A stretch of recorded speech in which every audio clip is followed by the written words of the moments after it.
ఎన్నిసార్లు మనం ఆయన దగ్గరకు వచ్చినా, వినమ్రతతో ఆయన వేడుకున్నా, ఎన్నిసార్లు ఆయన పాదాలు పట్టుకున్నా, ఏంటి ప్రతిసారి వస్తున్నామండి నా దగ్గరికి, నేను ఎప్పుడైనా దేవుడు ఎవరి మీద విసుక్కున్నట్టు బైబిల్లో మనం చూసామా? మనుషులకు విసుగుదల వచ్చింది కానీ దేవుడికి ఎప్పుడు విసుగుదల రాలేదు. హల్లెలూయా. ఆయన ఎప్పుడైనా విసిగాడు అంటే మనుషుల యొక్క అపనమ్మకత్వాన్ని బట్టి విసిగిపోయాడు, వారి యొక్క సణుగుదలను బట్టి విసిగిపోయాడు. కానీ ఆయన ఎవరైనా అడిగితే, సహాయం చేయమని కోరితే ప్రభువు ఎక్కడైనా విసుక్కున్నట్టు బైబిల్లో మనం చూసామా? ఎక్కడ లేదు.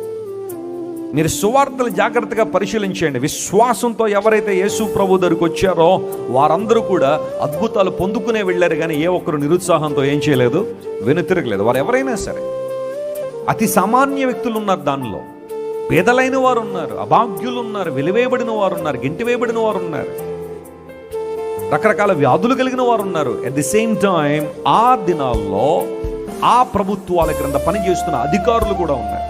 విశ్వాసంతో వచ్చిన ప్రతి ఒక్కడు మేలు పొందుకునే వెళ్ళాడు, కానీ ఏ ఒక్కరు నిరుత్సాహంతో వెనుతిరగలేదు.